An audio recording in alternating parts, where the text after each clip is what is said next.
Right now, Today 53. we'll tackle tough times in California. Economic troubles facing San Diego will be the focus of Mayor Jerry Sanders' annual State of the City address. Reports a 60% hike in rapes where either one or both people. UCLA researchers tracked the progress of 50 sarcoma patients using From the KPBS studios, this is San Diego Week. Good evening, I'm Amita Sharma. There were more severe cuts to San Diego schools this week, and because there's no fat left to trim, hundreds of teachers were laid off. Minorities say new election boundaries at the county have once again undercut their voting power. A look at police practices in the face of several misconduct cases at the SDPD. The impact of 30 years of AIDS on San Diego and the effect of sea floods on earthquakes. That's coming up on San Diego Week, but first, the headlines.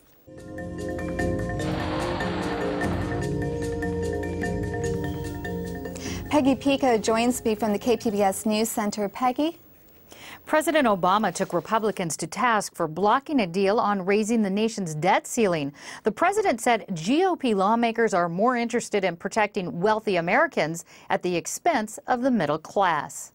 If everybody else is willing to take on their sacred cows and do tough things in order to achieve the goal of real deficit reduction, then I think it would be hard for the Republicans to stand there and say that the tax break for corporate jets is sufficiently important that we're not willing to come to the table and get a deal done. If a deal on the debt ceiling cannot be reached by early August, the nation could, for the first time ever, default on its debt. Economists warn that could stun markets and affect economies worldwide. And deep cuts in this week's state budget deal will significantly impact low-income families in San Diego. Medi-Cal patients will face higher copays and will be limited to 7 doctor visits a year. They'll also pay more for emergency room visits and hospital stays. Plus, more than 80,000 San Diego families in the Welfare to Work program will see their monthly checks cut by 8%. Their limit on lifetime benefits will also drop from 5 years to 4. Almost $500 million of the state cuts are to safety net social programs for low-income families. 3, 2, 1. A cheering crowd at the San Diego State Transit Center honored 89-year-old Leon Williams this week. The trolley station was dedicated to Williams, an SDSU alumni whose 30 years of public service included being chairman of the Metropolitan Transit System. I love it. I love it. I love it. I just appreciate it so much. It was a lot. I worked hard in my life. I tried to do the best I could for everybody. And to have this recognition is really gratifying and humbling. Williams was also a city councilman and the only black county supervisor in San Diego. The San Diego Clean Beach Coalition is bracing for the morning after July 4th. Along with city council members, the group has tips on how to keep beaches clean, like bringing reusable coolers and containers instead of disposable items to the beach. More than 100 extra trash cans and 90 recycle bins will also be added to local beaches. The coalition's goal is to make sure that we get the word out, that we want people to pick up after themselves, pick up their trash, and we're hoping for a very successful weekend. We want people to come to the beach and have a good time, and please pick up their mess when they leave. 3 times the normal number of police will be on patrol this weekend at the beaches. They're part of a new program called Instant Justice, where some citation fees will be reduced if the offender does beach cleanup on July 5th, starting at 9 in the morning.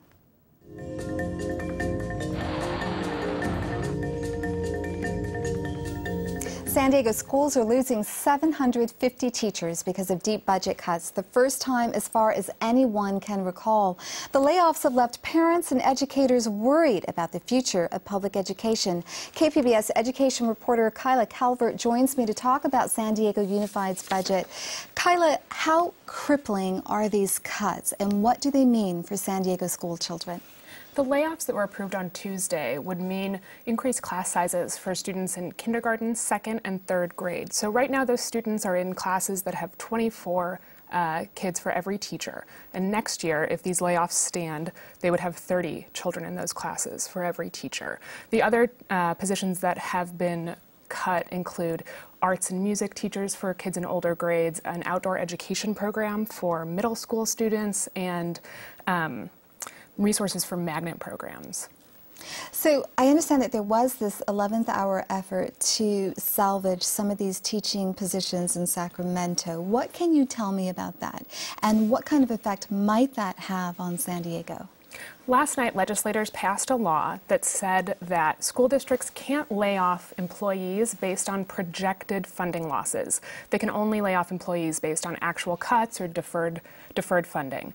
And because the school district budgets were all due yesterday, they were based on projections for the state budget. So districts right now are uncertain about what that means for the layoffs that were authorized as part of the budgets that they turned in yesterday. In San Diego County, all the districts, they've authorized about 2,000 employee layoffs. And so in San Diego Unified, it was about 1,400. And I spoke with Board President Richard Barrera this morning, and he said that it won't be until next week that the district staff really knows what the approved state budget and this layoff law means for the district. So he says it does look like it could mean that about 500 employees would have those layoffs recalled, but that still leaves about 900 people out of a job. So there's no clarity on that issue. In addition to laying off 750 teachers, 600 other positions were eliminated. What effect do those losses have on the classroom? It really reaches into every facet of running the city's schools. The layoffs include bus drivers, groundskeepers, school nurses, special education aides. When it comes to sort of a special education technician, they're called. I mean, some of those people are one-on-one aides. They're helping students eat. I mean, it really, there isn't a school that won't be touched by the cuts. So these cuts cut to the bone, and if you talk about what the top worries are of parents, they will always say class size. What are parents saying about these cuts?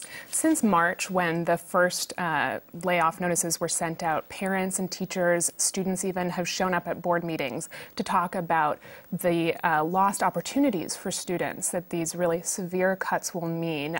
People have testified about cutting back on arts and music programs, STEM programs, which are science, technology, engineering, and math programs, language immersion programs. Those are a lot of the magnet programs that are losing resources. And parents have really said, and teachers and administrators have as well, that these are the programs that really prepare students for their lives outside of school, that prepare them for the future workforce, and that in taking those things away, maybe you can bring them back next year, or maybe you can bring them back when the economy improves for the state.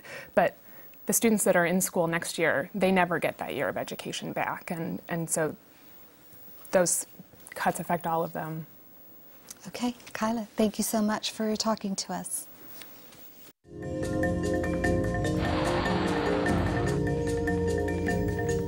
San Diego County supervisors approved new political map lines that minority groups allege is unfair. KPBS reporter Allison St. John is here to tell us about the county plan. Allison, all 5 supervisors are Republican, all 5 supervisors are white. The 2010 census shows that a third of the county's residents are Latino. Does the approved map reflect those changing demographics? Well, the map that the supervisors chose does changing numbers, and one of the orders of business was to reduce the numbers in some districts and increase them in others to reflect the changing population. And the population has grown in the south and in the north. So the 1st district, Cox's district, and the 5th district had to grow. So now they didn't have to grow; they had to shrink in order to make up for the fact that their population had grown. On the other hand, when you look at the changing ethnic communities in the county, that really has not been taken into account. None of the 5 districts actually create what they're calling a majority-minority district, which would allow minorities to actually have the chance of putting one of their candidates on the board. So in that respect, the redistricting hasn't really addressed the changing ethnic makeup of San Diego County. So the map that the supervisors approved, that was one of 3 proposed maps. Right. The 2 other proposed proposed maps, did either of those bring minority communities together with similar political interests under the same umbrella? Well, that was what was so interesting, Amitha, was the three maps were really tinkering with just the same kinds of boundaries. They were just minor alterations, nothing that would have created a majority-minority district. So it gave the appearance of some kind of alternatives for the supervisors to pick between, but actually none of them achieved the goal that the minority communities of interest are saying they would like to see.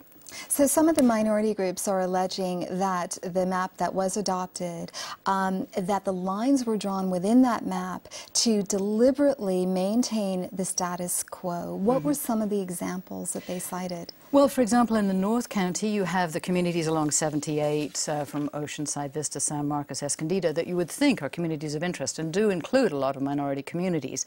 And instead of putting them together, Escondido is kind of taken off and lumped in with the coastal communities of Del Mar and Solana Beach, which seems sort of a little bit unexpected in terms of communities of interest. Then Pam Slater-Price, who represents Escondido, Solana Beach and Del Mar, would have liked to have added Carlsbad to her district because she, enjoys representing coastal districts. She said Escondido also has some cultural interests and that's what unites them. But essentially, she would have liked to have added Carlsbad and instead she lost La Jolla. And when you look at why she lost La Jolla, that's interesting because now La Jolla is in Ron Roberts' district, the central city district, and it is in some ways diluting the power of the people in the south part of his district, in Barrio Logan, Sherman Heights, that kind of area, where they might have had more clout, but now they're diluted by having La Jolla there. So the Barrio Logan, the South District, Cox's District, which is where the biggest growth of the Latino population has come, was diluted by including Coronado and Point Loma with that district. And it was also split up between three different districts. That minority community was split between three districts. So really they don't stand a chance. They still only have at the most 40% chance of getting one of their candidates in, not a more than 50% chance, which is what the Voting Rights Act says should be created. Now, you also spoke with a former supervisor, Leon Williams. What did he say about this? Now, Leon Williams is interesting because he was the first black representative on the City Council, and he also was on the County Board of Supervisors.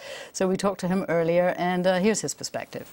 In the old days, it was okay maybe, but I think now it's not okay, and we should have a more objective redistricting, especially because there are people with different interests. It's no longer just one single group who's interested in the services of the government, and I think that everybody should be represented fairly, and therefore the district should be constructed fairly rather than to preserve what is. Is the map the county adopted a done deal, or does it look like this issue is headed for a court fight? Well, they're coming back on July 12th to talk about it again, and there's possibility that Mike Aguirre might file a suit, and also the ACLU is arguing that there is a very strong case that this particular plan does not meet the Voting Rights Act. And this has gone to court before in the past. Well, this particular board has been in power for more than 16 years, all of them. They've all had at least 4 terms. And no, this is actually the first time, I think. Well, Mike Aguirre did challenge it 10 years ago, but unsuccessfully. But I think observers are saying this might be the first time that there might be a successful challenge. Thank you very much, Allison. 11 San Diego police officers currently face criminal charges for misconduct. The charges range from rape to DUI. The allegations have taken a toll on the department and they have damaged public trust. The Citizens Review Board for Police Practices handles complaints against officers. KPBS's Dwayne Brown spoke with a former member of the board to find out what can be done to curb misconduct and restore trust. Charlie, you say the San Diego Police Department has an early warning system to curb police misconduct. Apparently, it didn't work in the case of these 11 officers. How does this early warning system work? Well, there are a variety of mechanisms the department uses to try and monitor what goes on with police officers. One of them is what they call the Early Identification and Intervention System, or what's called EIIS, which has been in existence about 5 years, and that's really designed to try and deal with identifying officers having personal or professional stress and develop sort of a plan for wellness. It's really used by the commands to try and monitor officers and mentor them and try and make sure that they're doing well personally and professionally. There's also internal affairs, which obviously investigates crimes that officers might be involved with. And then the old function of professional standards, which used to be partially a part of internal affairs, has now partially devolved to the individual investigative units. So if there's the suggestion or possibility an officer may be involved in criminal activity, those special regular units of the police department would be investigating.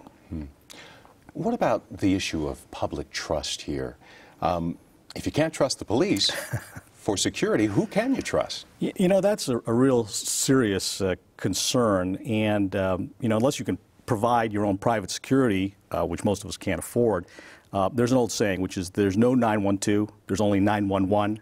So ultimately, you have to trust the police in dealing with issues of crime prevention and also apprehension. And that brings up the subject that the police chief mentioned about the public being so upset that they verbally challenge officers when they're stopped for questioning. You know, that's a real serious problem, and when I was on the review board for 4 years, we constantly were having to deal with the issue of individuals not wanting to be questioned or thinking they were being improperly detained. The first rule that people have to remember is that the officer, when they arrive and start questioning, they don't know who you are. They don't know if you're a citizen that's not involved. They don't know if you're a suspect.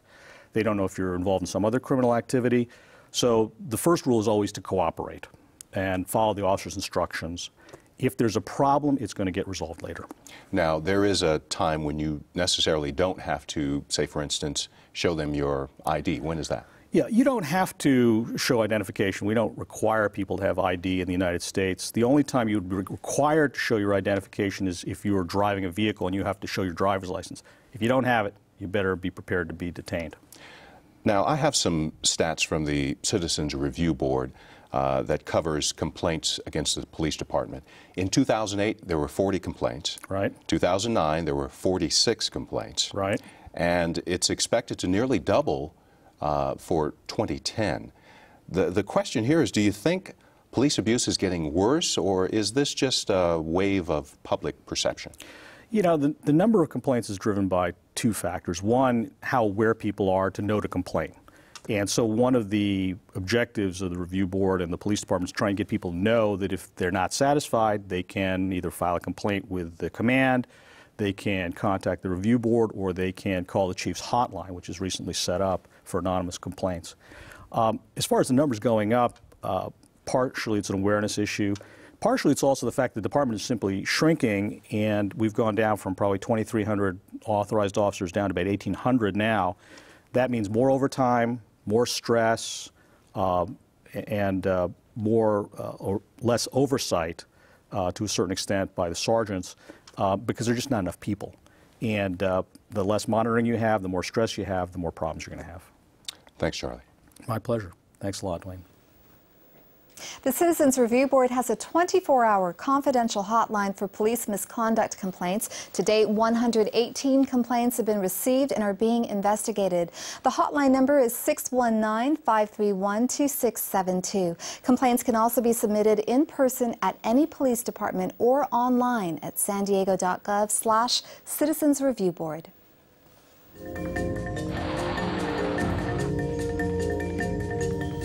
Nearly 30 million people worldwide have died of AIDS since the disease was first discovered 3 decades ago. KPBS health reporter Kenny Goldberg has been looking into how HIV and AIDS have affected San Diego. He has a special reporting series that will air on KPBS radio next week, and he joins me now with a preview.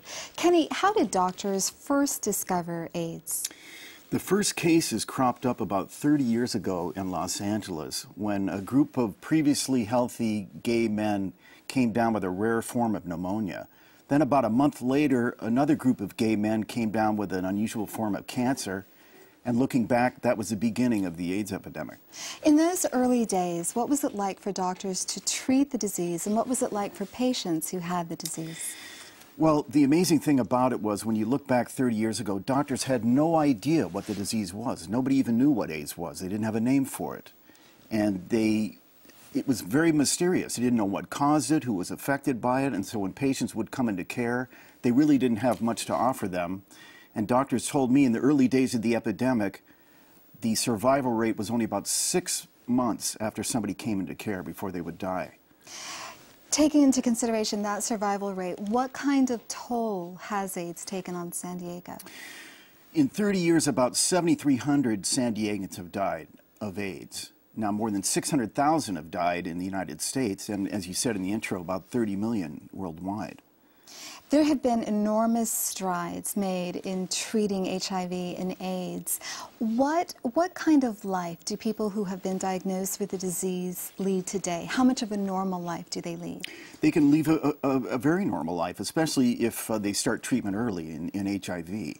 If it gets to AIDS, that's another story. But in the early stages of the disease, they can live a very healthy life, and it's very manageable, just like diabetes almost. But the drugs do have enormous side effects on the body, so it can't be minimized. It's not like there's a free lunch there with the medications. It definitely takes its toll on the body. So what is the life expectancy?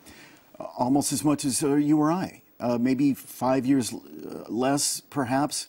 But as I said, the drugs, depending on how long you're on them, they take a toll on the body. They can cause premature aging, a number of different side effects. You can have a higher risk of heart disease, liver problems. There's a whole lot of things going on. There are about 50,000 new cases of HIV diagnosed each year in the United States. That has not changed much in the past 10 to 12 years in the United States. What does that tell you about safe sex practices? Well, what it tells us is apparently people just aren't using condoms on a consistent basis. When you have that many infections every year without much variance, that tells you that the safe sex messages just really aren't resonating anymore. And I think part of the problem is the younger gay men, they didn't see people die of AIDS. They were born after the epidemic began. The kids today who are sexually active, under 30, they've seen HIV as a manageable condition. And so they don't see it as a death sentence, as some of the older guys do. And so I think that's part of the problem. They don't see it as a terrible fate as people used to, and therefore the safe sex thing just isn't getting across to them. You know, there used to be this great stigma surrounding AIDS testing. Is there a stigma still now? I think there is. The CDC has issued guidelines calling for HIV testing to become a routine part of medical care. Just like when you get a cholesterol test, you should get an HIV test. Only about half of all Americans have ever been tested for HIV, ever. So that really hasn't changed much over the years. So evidently, I think there still is some stigma. There's still a lot of fear, too. Okay, can you tell me about Lead the Way, the Lead the Way program in San Diego? Yeah, it's an interesting project. My third episode of the series talks about this. It's a brand new program that is attempting to expand HIV testing in 2 particular zip codes in San Diego. And what we'll do, they're going to go door to door and offer people an HIV test on the spot. Then, with time, they hope to link people who are infected with treatment and then follow up with care and monitor these folks after a while. So over a period of years, they're going to try to get 10,000 people in San Diego in these particular neighborhoods to get HIV tests. And the theory is that if we test more people and get the people who are infected on treatment, we can actually start managing this epidemic and bring the rates down. Okay, very quickly, when do your stories air? Next week, starting on Wednesday, Thursday, Friday, and morning edition. Thank you, Kenny. Very interesting series. When it comes to earthquakes in Southern California, seismologists say that we are 100 years overdue for the big one. And a study released this week explains why. For the last 1,000 years, the southern part of the San Andreas Fault ruptured regularly, producing large earthquakes. That pattern stopped about 300 years ago. Researchers from the Scripps Institution of Oceanography went to the Salton Sea, 75 miles northeast of San Diego, to figure out why. They found new fault lines which have come to life every time the sea flooded because of pressure from the heavy water load. But the area has remained relatively dry for the last 300 years, in part because the Colorado River was diverted from where it used to flood into the Salton Sea. Without the heavy lake load to trigger a quake, Scripps seismologist Debbie Kilb says the clock has been reset. So previously we thought the big one would be sometime within the next 100 years, plus or minus. But now we've reset the clock because we don't have that lake load. It could be today, tomorrow, 100 years from now, or 500 years from now. The LA basin would ring pretty much like a bowl of jelly. And that's what we're going to be seeing in these visualizations. And the thing that's interesting, San Diego would definitely get shaken and stirred from this, definitely not a small event, but it wouldn't be as hazardous as what we would see in the Los Angeles basin. Kilb says that in San Diego, Mission Bay would likely suffer some of the worst damage from a 7.0 or larger quake. Kilb is continuing her study in other regions where a large lake sits near fault lines to see if the same phenomena exists. That report came to us from KPBS video journalist Katie Ufrat. And now here's Peggy Pico with an update on what KPBS is working on for next week. Tune into KPBS Radio's Morning Edition on Monday to hear how officials in the U.S. and Tijuana have teamed up to tackle the rising number of tuberculosis cases. Thanks, Peggy. All of the stories you saw tonight can be viewed on our website at kpbs.org/SD Week. And now here's a look at your weekend weather forecast. Thanks for watching. Good night.